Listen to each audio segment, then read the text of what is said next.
제가 많이 쓰는 그림입니다.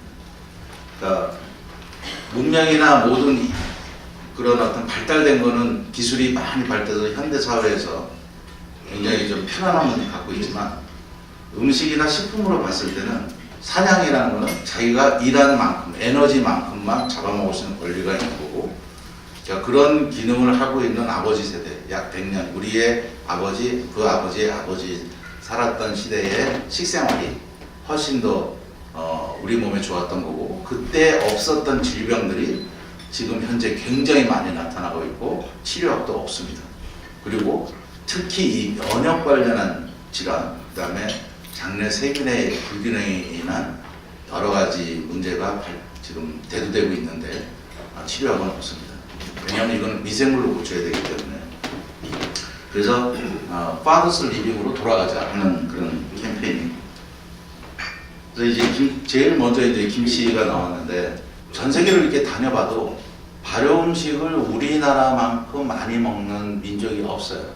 뭐 예를 들면 고추장, 된장, 각종 젓갈, 김치류만 해도 한 수십 종, 수백 종 되죠. 이런 것들을 항상 우리가 달고 먹잖아요. 근데 여기서 중요한, 근데 그거는 이제 식품적으로 얘기할 때는 그런데 미생물적으로 얘기할 때는 이 세 가지가 들어가 있다는 거죠. 고춧가루, 마늘, 생강. 그럼 이게 장내 미생물하고 무슨 상관이 있느냐? 이 세 가지가 장내 미생물을 많이 타개시키는 원흉이라는 거죠. 근데 그런 남들이 그런 얘기 많이 하잖아요. 우리나라 된장이나 김치는 다 좋은데 짜다. 요구르트가 다 좋은데 달다. 근데 식품하는 사람들 중에 이런 말이 있어요. 좋은 꿀은 달지 않고 좋은 요구르트는 시지 않다. 마찬가지로 미생물 실험을 해보면 마늘에 의해서 굉장히 많이 사멸을 되고, 그 다음에 고춧가루도 마찬가지입니다. 근데 이 고춧가루조차도 유산균을 많이 줍니다. 생강도 마찬가지입니다. 그래서 많은 분들이 이제 유산균 얘기할 때 유산균은 위산과 담즙산에서 많이 사멸한다고 이렇게 말씀드리는 경우를 많이 봤는데, 그 60년대 이론이에요. 지금 그런 말 안 해요. 왜? 음식 먹었을 때 pH가 한 4 정도 올라가거든요. 근데 음식 먹었을 때 이게 같이 들어가잖아요. 이게 더 많이 주요, 사실.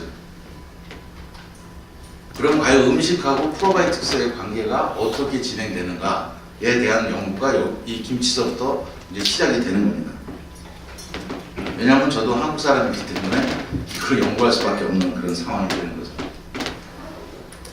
현재와 미래를 보면 그 프로바이오틱스의 기능 및 효과에만 치중하는 경향이 있습니다. 지금 현재. 다시 말해서 장내에서 프로바이오틱스가 성장을 해야 돼요. 얘는 살아있는 균이기 때문에 처음에 얼마 먹었는지는 중요하지 않아요. 얘가 장내에 들어가서 적어도 100배 이상 증식을 해야 되는데, 증식을 해야 효과가 있는 거거든요.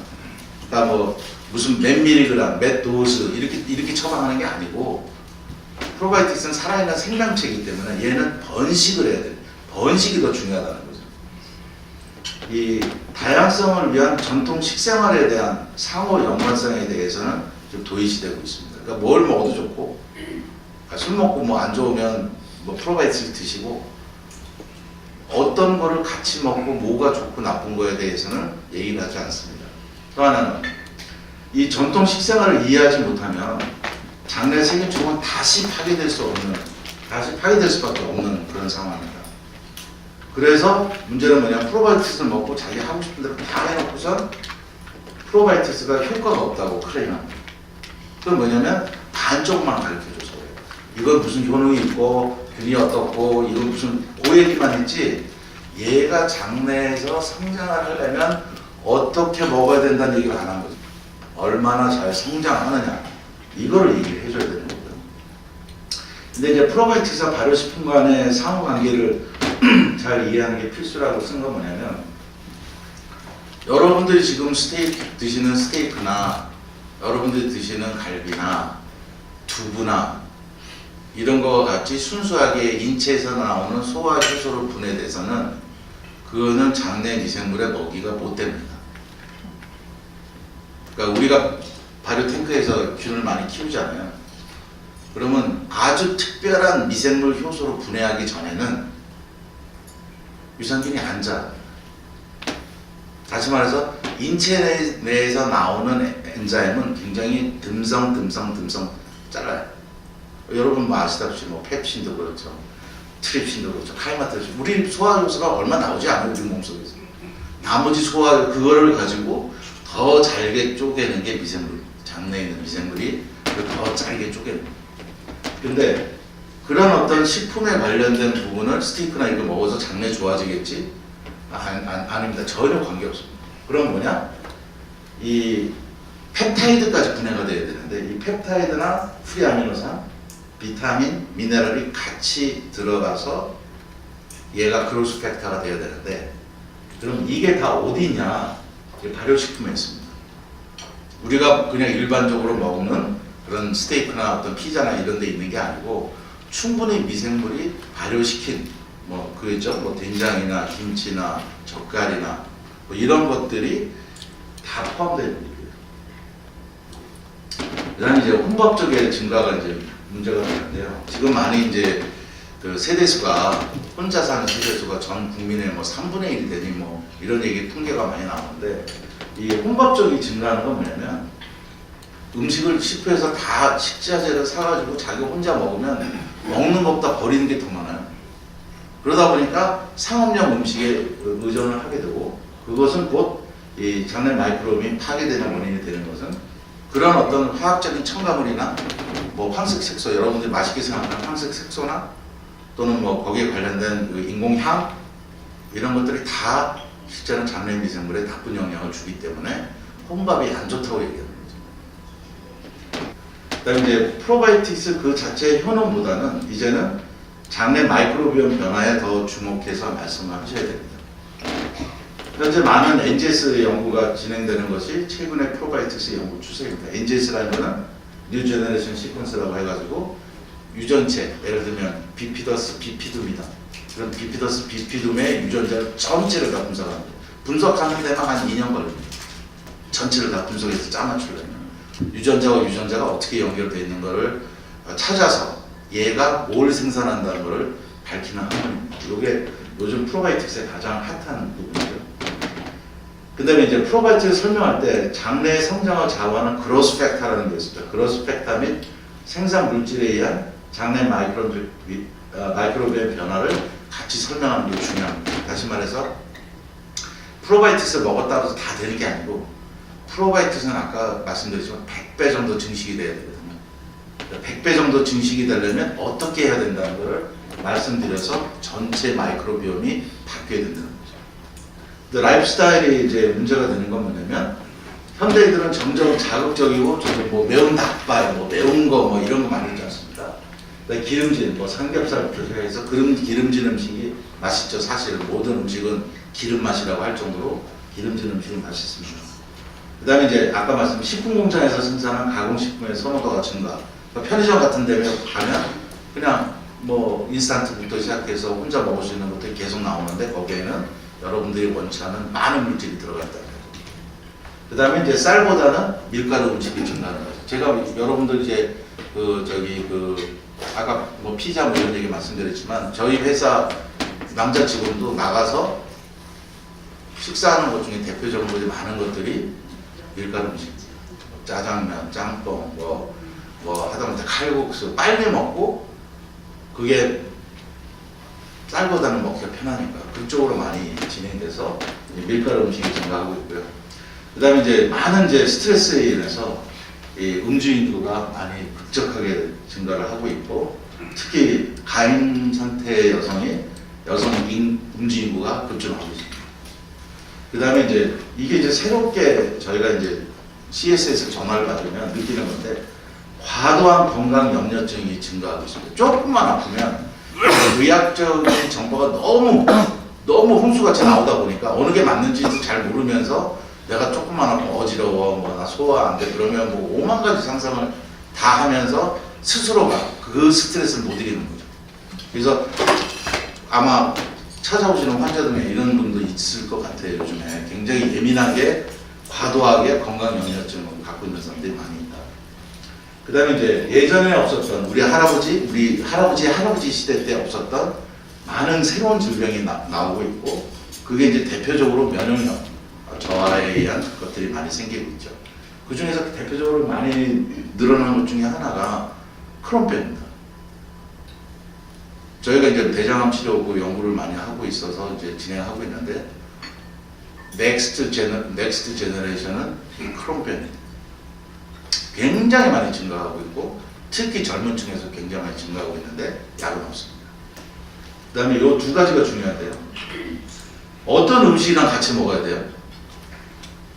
또는 주의해야 될 음식이 있나요?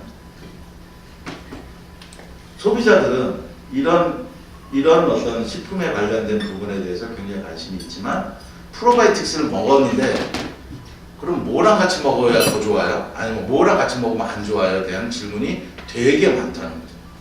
상업용 된장으로 한 달간 식사하는 사람하고 전통 된장으로 식사하는 사람하고 마이크로비옴이 어떻게 달라지나요? 이런 거가 이제 앞으로 이제 이스라엘도 진행되고 있고, 미국도 진행되고 있고, 그 다음에 이제 우리나라도 이제 앞으로 1, 2년 내에 도착을 하게 되면, 이게 왜 미생물학회나 생물공학학회에서 이게 왜 관심이 사냐면, 식품하는 회사 입장에서 보면 내가 생산하는 제품이 마이크로비옴에 영향을 주나 안 주나의 연구가 필요해지기 시작했다는 거예요. 단순히 맛있다가. 근데 이제 한국인의 장내 마이크로비옴 연구가 계속되고 있어서 한국인만이 가지고 있는 장내 마이크로비옴의 특이성이 계속 연구되고 있다. 아까 말씀드렸잖아요. 발효식품도 많이 먹고, 고추장도 많이 먹고, 마늘도 많이 먹고 하는데, 그 중에 핵심이 뭐냐면 청양고추를, 전 세계에서 청양고추를 고추장에 찍어 먹는 민족 있나요? 없을 거예요. 제가 많은 나라를 다녀봤는데 청양고추를 고추장에 찍어 먹는 민족은 우리나라밖에 없고, 그러면 그게 버터, 치즈, 소시지, 빵 이거 먹는 유럽인하고 장내 세균층이 같겠습니까? 그럼 이게, 그리고 또 한 가지 또 있어요. 제가 이제 유럽을 출장을 많이 가면 한국 사람들하고 같이 가는 경우가 많이 있거든요. 그러면 꼭 그 중에 다는 안 돼. 10명이면 한 두세 명은 한 이틀 정도 지나면 한국 식당 가자고 아주 난리를 쳐요. 벌써 뭐 속이 느글거리네, 뭐 가스 차네, 뭐 해서 아주 뭐 얼큰한 걸로 이거 좀 씻어내야지, 이거 도저히 못 살겠다 그러면서 거기를 가요. 굳이 다 끌고 가요. 그러면 10명이 어마어마하게 먹어요. 또 이틀밖에 안 됐는데.